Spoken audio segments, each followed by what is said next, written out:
बरसात का पानी जब धरती पर मेहरबानी करता है तो खेत सोना उगलते हैं, लेकिन वही बरसात जब गुस्से में आ जाए तो जिंदगी उजड़ जाती है। पंजाब की धरती, जिसने हमेशा अनाज से पूरे देश का पेट भरा, आज खुद भूख, बेघरपन और बर्बादी के दर्द से जूझ रही है। इस साल की बरसात ने पंजाब को डुबो दिया। जहां कभी खेतों में सुनहरी फसलें लहराती थीं, आज वहां बस पानी ही पानी है। घरों के आंगन डूब गए, बच्चों की किताबें बह गई और माओं की रसोई से चूल्हा तक बुझ गया। फिरोजपुर का छोटा सा गांव, जसविंदर सिंह का घर, 4 लोगों का परिवार। बरसों से वह खेती करके अपने बच्चों का पेट पाल रहा था, लेकिन इस बार जब पानी आया तो सबसे पहले उसकी खलिहान बह गई, गौशाला ढह गई और उसकी सबसे प्यारी भैंस, जो उसके परिवार की रोजी रोटी थी, तेज बहाव में चली गई। जसविंदर की पत्नी हरप्रीत आंगन में बैठकर रो रही थी। उसकी आंखों के सामने बच्चों की किताबें पानी में तैर रही थीं।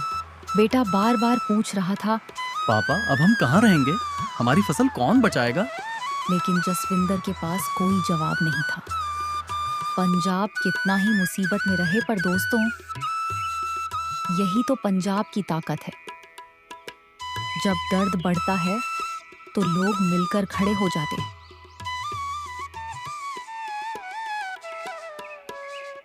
गांव के नौजवान अपने अपने ट्रैक्टर लेकर आए। जिनके घर थोड़े ऊंचे थे, उन्होंने बेघर परिवारों को अपने घर बुला लिया। लंगर शुरू हो गए। जहां पहले गुरुद्वारे में बस श्रद्धालु आते थे, अब हर भूखा इंसान रोटी पा रहा था। औरतें अपनी रोटियां आधी कर देती, बच्चे अपनी प्लेट किसी और को आगे बढ़ा देते। यहाँ कोई अमीर गरीब नहीं था, बस इंसानियत थी। और यही पंजाब की असली पहचान है। गांव का बुजुर्ग बलवंत सिंह अपनी छड़ी टेकते हुए कहता है, पानी चाहे जितना भी बड़ा हो जाए, हमारी हिम्मत उससे बड़ी है। हमने 1947 का बंटवारा देखा है, हमने आतंकवाद का दौर झेला है। ये बाढ़ भी गुजर जाएगी, लेकिन अगर हम साथ रहेंगे तो पंजाब फिर से खड़ा होगा। उसके शब्द सुनकर सबकी आंखों में आंसू आ जाते, पर दिल में एक नई उम्मीद भी जग जाती। पानी थमने का नाम नहीं ले रहा है। गांव की औरतें छतों पर बैठकर आसमान को देखती, मानो भगवान से पूछ रही हों, और कितना इम्तिहान लोगे? किसान सोच रहे हैं, कर्ज कैसे चुकाएंगे? बच्चों की पढ़ाई कैसे चलेगी? और जिनके घर पूरी तरह बह गए, वे तो बस एक असरे पर टिके हैं। शायद सरकार मदद करे, शायद लोग आगे आए, लेकिन इन सब के बीच सबसे बड़ी ताकत बनी इंसानियत। जालंधर से कुछ कॉलेज के लड़के आए।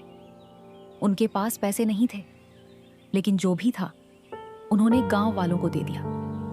किसी ने कपड़े बांटे, किसी ने दवा पहुंचाई और किसी ने नाव बनाकर बुजुर्गों को सुरक्षित जगह पहुंचाया। गांव, आज पंजाब की धरती पानी में डूबी हुई है, लेकिन पंजाबियों का दिल अब भी मजबूती से धड़क रहा है। ये कहानी सिर्फ बाढ़ की नहीं, ये कहानी इंसानियत की है। ये कहानी एकता की है।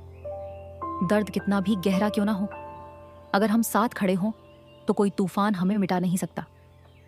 पंजाब रो रहा है, लेकिन उसकी मिट्टी कह रही है, मैं फिर से खड़ी होंगी, अपने बच्चों को फिर से रोटी दूंगी, और एक दिन ये आंसू भी सूख जाएंगे।